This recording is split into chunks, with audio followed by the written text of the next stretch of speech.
Կապիտան առաջին հարցը սկսենք Մակարյանից, Վահե Մակարյանից։ Սիրով։ Պարոն Մեսրոպյան, մի քանի հարցում եմ պատասխանել։ Ուրեմն ես ձեզ գրություն եմ ուղարկել, պատասխանել եք կապված Գևորգ Պապոյանի հայտարարությունների հետ եւ խնդրել եք, որ դուք ուղիղ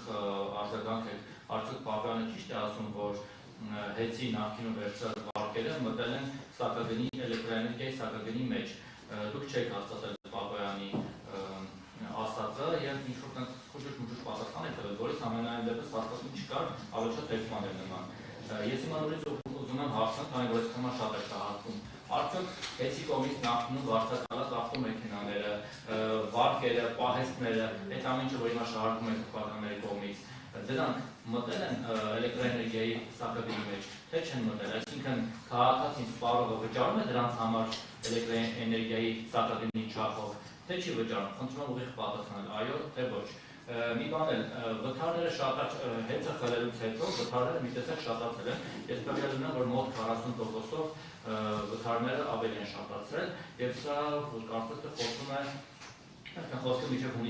հունիս եղած ժամանակահատվածի համեմատ եմ ասում, խոսում է հեծում տիրող կառավարման ճգնաժամի կամ վատ կառավարման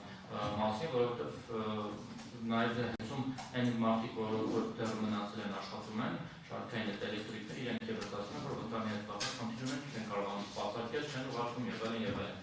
Դուք խոսեցիք, մի բան դուք խոսեցիք ներդրումների մասին, այդ ներդրումները պետք է դեռ հաստատվել է, որ պիտի 2020 թվականին պետք է 47 միլիարդ դրամի ներդրում արվեր, բայց արվել է մոտ 25 միլիարդ դրամի չափով, այսինքն պակաս։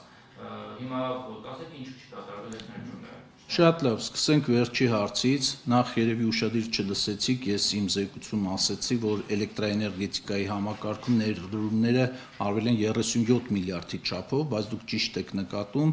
որ նախկինում 25 թվականի ընթացքում հեծի նախկին կառավարիչների կողմից առաջարկություններ եղել 47 միլիարդ դրամի ներդրում կատարել եւ մենք աշխատանքային քննարկումներից հետո մեր նիստում որոշեցինք չհաստատել այդ 47 միլիարդ դրամի ներդրումը, ինչու։ Նախ ուզում եմ այդ շփոթը վերացնել եւ մեկնաբանություններում հաճախ հնչում է այսպիսի տեսակետ, որ 25 թվականին հանրային ծառայությունները կարգավորող հանձնաժողովը չի հաստատել հեծի առաջարկած ներդրումային ծրագրերը։ Ոչ, դա սխալ մեկնաբանություն է, որովհետև հեծի տարեկան ներդրումային ծրագրերը հաստատված են 2024 թվականից 34 թվական ընկած 10-ամյա ծրագրի շրջանակներում ըստ տարիների։ Պարզապես գոյություն ունեցող պրակտիկայից ելնելով կարգավորվող ընկերությունները տարվա ընթացքում կարող են առաջարկությամբ հանդես գալ եւ հաստատված տարեկան ներդրումային ծրագրերում կատարել որոշակի ծավալային փոփոխություններ հաշվի առնելով կատարվելիք աշխատանքների առաջնահերթություններից կամ այս կամ այն իրավիճակի փոփոխությունից։ Հետևաբար հեծ փակ բաժնետիրական ընկերության նախկին կառավարիչները այս տրամաբանությունից ելնելով առաջարկում էին մեզ 37 միլիարդի փոխարեն կատարել 25 թվականին 47 միլիարդ։ Թվում է թե առաջին հայացքից նորմալ առաջարկը եւ ինչ կա, որ ինչու չենք հաստատել այս առաջարկը, բայց խնդիրը հետեւյալումն էր։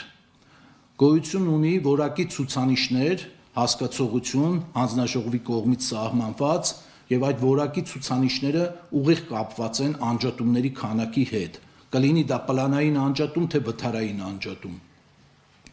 Եվ հայտնի է ձեզ, որ տարիներ շարունակ հեծ փակ բաժնետիրական ընկերությունում ներդրումային ծրագրերի մի զգալի հատված ուղղվել է նոր միացումների խնդիրը լուծելուն եւ գումարի այդ չափով պակաս ենթակառուցվածքների վերանորոգման, զարգացման, արդիականացման մասով գումար քիչ է ներդրվել։ Եվ հենց մեր գործընկերները հենց այս բացը լրացնելու տրամաբանության մեջ էին առաջարկում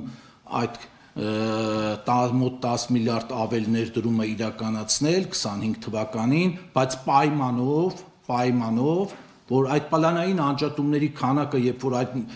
մեծածավալ ավելի շատ ներդրումներ կատարելու հետևանքով պետք է ավելանան, պետք է դրանք չազդեն որակի ցուցանիշների վրա։ Ինչի հետ հանձնաժողովը չի համաձայնել, որովհետև նախորդ տարիներին, երբ այդ պլանային անջատումները չեն կատարվել, երբ այդ համապատասխան ծավալի ներդրումներ չի կատարվել այդ ուղղությամբ, դրա հաշվին ապահովել են որակի ցուցանիշներ։ Իսկ հիմա, երբ որ պետք է այդ խնդիրը բերեին կարգավորման դաշտ գցեին, արդեն բնականon հուն բերեին, առաջարկում էին, որ անջատումների քանակը պետք է չազդի որակի ցուցանիշների վրա, ինչի հետ մենք չենք համաձայնել եւ մերժման հիմքը դա է եղել։ Սա մեկ, երկրորդ հարց, կհիշեցնեք երկրորդ հարցը։ Երկրորդը վթարներն են։ Այո, շատ լավ։ Որակիները ուսում կակրած հենց դերացած հետ կապված։ Բանավեճի ես հեսա կպատասխանեմ ձեզ։ Ներդրումներ արվում են, ներդրում նորից եմ կրկնում, հարգելի լրագրող,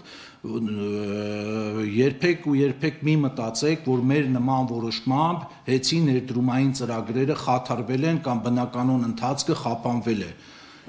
Պլանային հաստատված տարեկան ներդրումների ծավալը շարունակվում է իրականացվել եւ կիրականացվի անխափան ձևով։ Հիմա ձեր երկրորդ հարցին ես բացարձակապես համաձայն չեմ այդ խլել եզրույթի հետ, դուք ձևակերպում եք խլել եզրույթը եւ երկրորդ հարցի մեջ տալիս եք գնահատականներ, որը միգուցե ձեր իրավունքն է, բայց ես այս մասով եւս չունեմ այնպիսի ինֆորմացիա, ինչի մասին խոսում եք դուք, ջան, վատ կառավարումը, հաճախակի անջատումները, որովհետև առնվազն ես չգիտեմ այդ աղբյուրը որտեղից է ձեզ մոտ, ով է այդ զեկույցը ներկայացրել, ում հետ է համաձայնացրել, ինչ հիմքեր կա տակը դրված այդ 40%-ի, բայց ճիշտ րոպեներ առաջ ես մամուլով նախ ընթերցեցի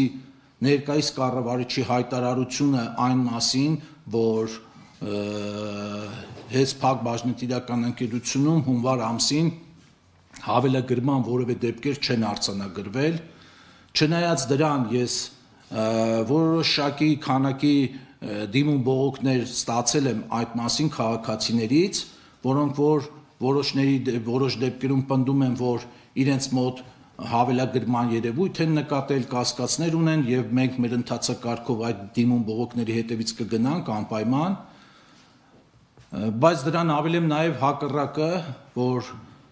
անձամբ այս ընթացքում ես իմ անձնական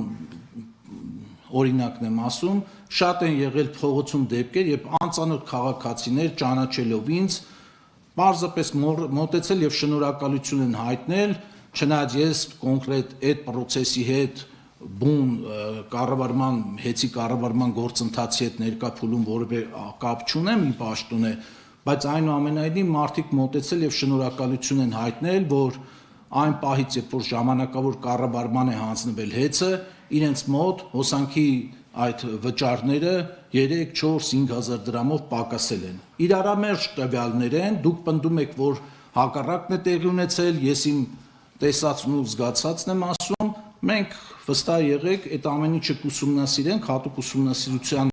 բան կդառնա եւ 1 կամ 2 մարդու պնդումներով, գնահատականներով կամ ոչ մասնագիտական կարծիքներ հայտնելով հնարավոր չէ համաձայնվել նման տեսակետների հետ եւ ճիշտ չէ համաձայնվել։ Մտնում են վարկերը։ Շատ լավ, առաջի հարցը։ Ուրեմն պարոն Պապոյանի